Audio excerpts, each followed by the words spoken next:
Since we didn't get to finish our lesson in class today, I thought that I would make just a quick video to finish it up so that students are able to finish their homework and feel successful in doing so. So today we were filling out a story sequence chart for the story of Augustine going to England to become the Archbishop of Canterbury. Remember, we talked about the difference between a classical keyword outline and a story sequence chart. That in a classical keyword outline, we choose 3 to 4 words per sentence to write down in our keyword outline. But when we are working on a story sequence chart, we want to pull out just the most interesting parts of the story, and then we retell it in our own words. So we're going to rewrite the story in 3 paragraphs. The first paragraph is going to focus on the characters and the setting up the story. The second paragraph is going to focus on the conflict or the problem that arises. And then the third paragraph is going to focus on the resolution of that problem and the climax. As a result of the problem and overcoming it, what ends up happening? So as we were discussing together in class, we decided that the main character, even though it was listed as Augustine, the Archbishop of Canterbury, really the mover and the shaker in the story was Pope Gregory. And so we said that Pope Gregory was in Rome, and we went ahead and filled in Roman numeral 1 with that. And then giving more of the setting, for number 1, we said that he was walking through the slave market one day. For number 2, we said that Pope Gregory was sad, he was disheartened. For number 3, we said that he saw the 3 children, the boys who were slaves, the boys who were Angles, and of course his heart was moved toward them and their plight. And rather than calling them Angles, he said that they were angels. And so we filled that in for number 4. In the second paragraph, we started with Roman numeral 2 saying that Pope Gregory wanted to share the gospel. After meeting the boys and talking with them, we said that he was moved to share the gospel with the people of England. And so your very first sentence in paragraph 2 is going to present that. As Pope Gregory was talking to the 3 young men, his heart was moved to share the gospel. For number 1, we said that he asked the boys where they were from. They explained to him where they were from. He finds out that they were pagans. They didn't know the gospel. Number 2. Number 3, Pope Gregory was sad and disappointed to hear that, and so he was moved to ask his good friend Augustine to help and to go to England. And then for paragraph 3, the climax and the resolution, for Roman numeral 3, we went ahead and said Augustine goes to England.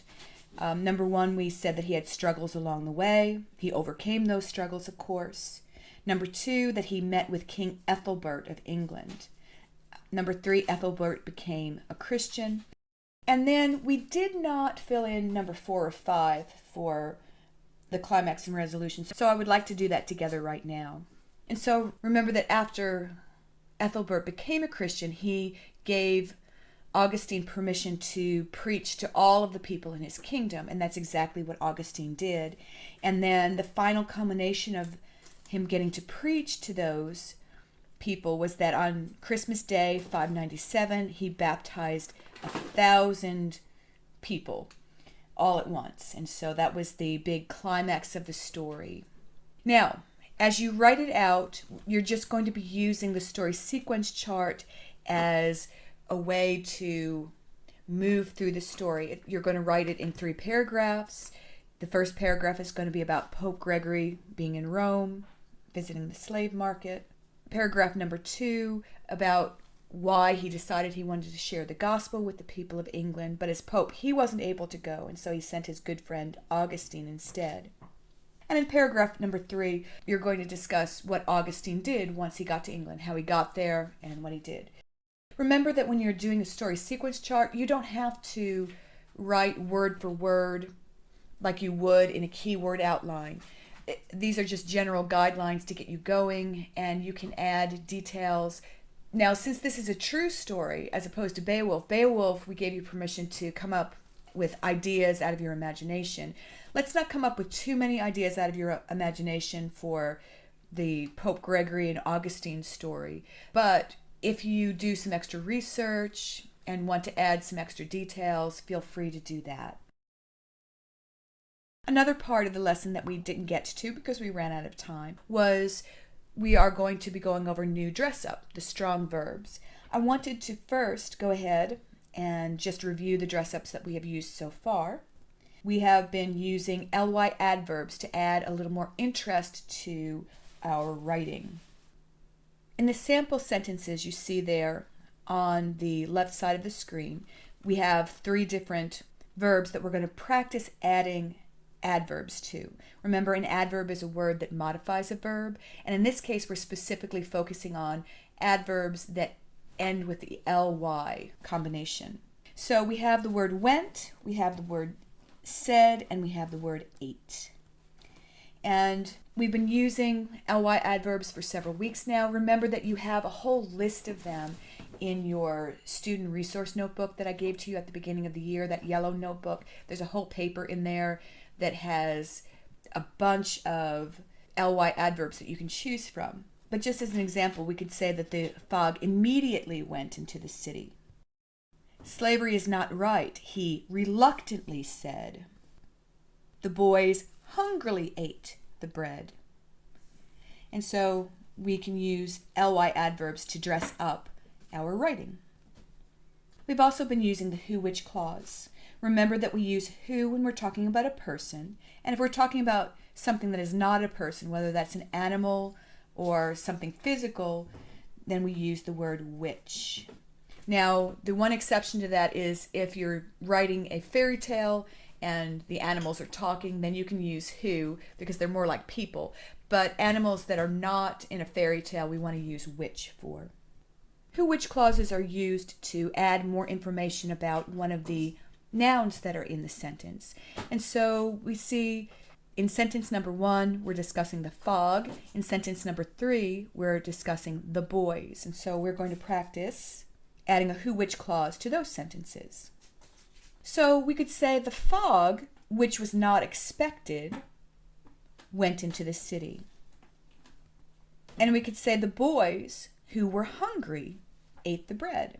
Notice the fog is not a person, so we use which. The boys are people, so we use who with them. Also notice that we put a comma after the fog. Go ahead and write the who which clause, which was not expected, and then a comma again before we went on with went into the city. And the same with the boys. We're going to offset that who which clause with commas on each end of it.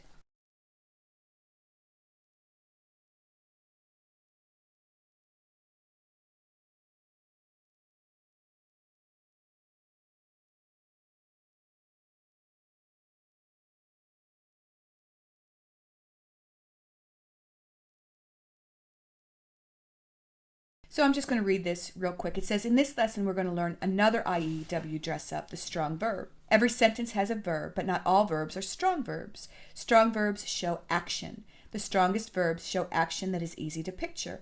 In each pair of sentences below, a verb is in italics. Circle the verb that is stronger because it is easier to picture. And so the first sentence says, the fog went into the city versus the fog rolled into the city.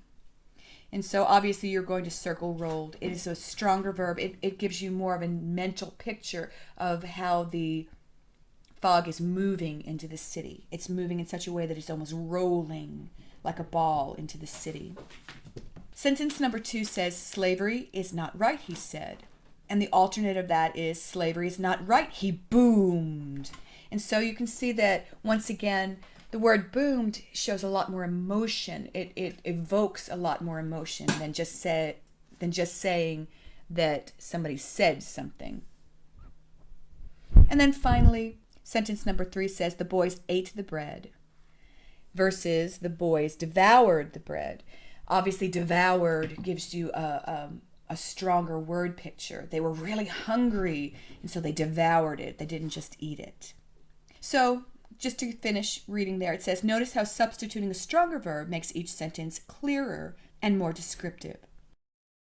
Which vocabulary words from Lesson 5 are strong verbs? And so just to remind you what the vocabulary words from Lesson 5 were, I'll go ahead and pull them up. Spew, fatally, brandish, and hastily.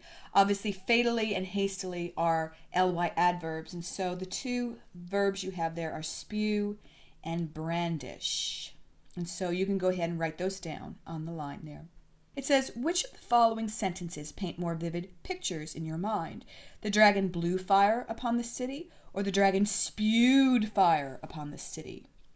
Obviously, they want you to pick spewed. To spew something out means to get rid of it very violently.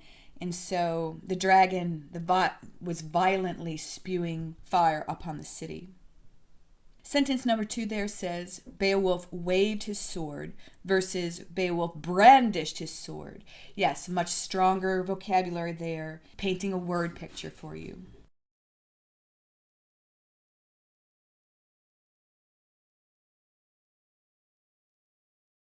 And so from here on out, for the rest of the school year, we're going to ban certain verbs. Mostly the thought behind that is if you're allowed to continue using certain verbs, that you will continue using them. You won't be spurred to pick a stronger verb. And so from here on out, the words go or went or say or said, we don't want to use those. And so those of you who have taken IEW in the past, that's going to be a little bit easier than those who are taking it for the first time. First timers may have to be reminded several times not to use say or said or go or went in their writing. But from here on out, those are going to be your banned words that when you hand in your papers, if you use those words, we're going to cross them out and tell you choose something different.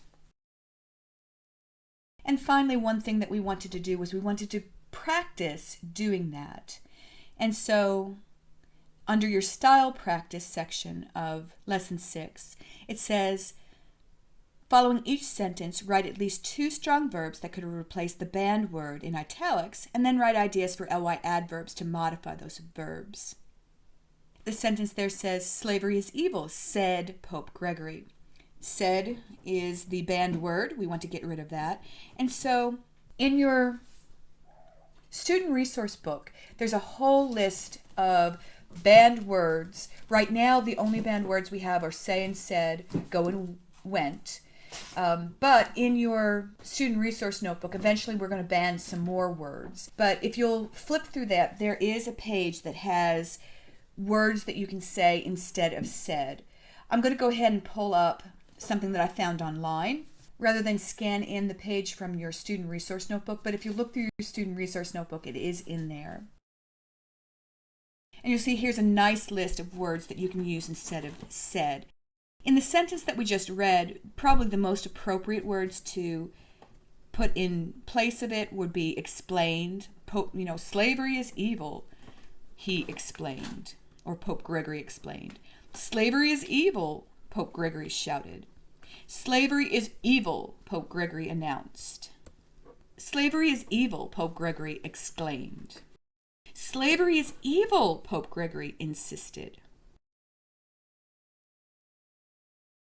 And so let's go ahead and add some of those words there. Probably the most appropriate would be insisted or exclaimed. So slavery is evil, insisted Pope Gregory. Slavery is evil, exclaimed Pope Gregory.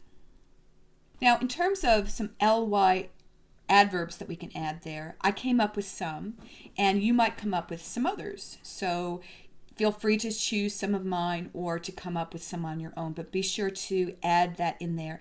And then please, the whole purpose of doing these style practice worksheets is to go ahead and use it in your writing for the week. And so go ahead, since we're doing this, use this. Don't sit and do the style practice worksheet and then come up with something totally different later on when you're writing. The whole purpose of this is to give you tools to write with, if that makes sense. And so the ly adverbs that I thought would sound good there were stubbornly. You might say, slavery is evil, insisted Pope Gregory stubbornly. Or slavery is evil, insisted Pope Gregory firmly. If you wanted to use exclaimed, you might say something like this. Slavery is evil, exclaimed Pope Gregory loudly. Or slavery is evil, exclaimed Pope Gregory boldly. See how that works? It just makes it a lot more emotional. It evokes more emotions and makes your writing more interesting. Number 2 says, you must sail to Britain to tell the people about God, said the Pope. Once again, said is a banned word. We're not going to be using it from here on out. And so, looking back at better ways to say said, the ones appropriate for that sentence I thought would be stated, explained, announced, ordered, or requested. So we'll go ahead and get those filled in. Explained, announced, ordered. If you were going to add some ly adverbs to some of those, you might say, you must sail to Britain to tell the people about God, explained the Pope patiently. Remember, he's talking to his friend Augustine here. You must sail to Britain to tell the people about God, announced the Pope firmly. You must sail to Britain to tell the people about God, ordered the Pope insistently. And so you can see once again that evokes more emotion. Finally, Augustine went to Britain, and went is going to be our next banned word. Like the word said, there is a list of alternate words in your student resource notebook. I'm just going to go ahead and pull up a list that I found online. And so in that sentence, some of the things that I thought would be appropriate to substitute for went were departed, journeyed, and entered. So we'll go ahead and get those written. Now, notice that you're going to have to add some extra words there to make it sound better. In other words, if you use departed instead of went, it doesn't sound good to say Augustine departed to Britain. You're going to have to change that to for. Augustine departed for Britain. Journeyed, you can go ahead and add that in, journeyed to. Augustine journeyed to Britain. Or you could just say that Augustine entered Britain if you wanted to. In terms of ly adverbs, to add some more interest, I thought that immediately and faithfully and eventually would sound good. Augustine immediately departed for Britain, or Augustine faithfully journeyed to Britain, or Augustine eventually entered Britain.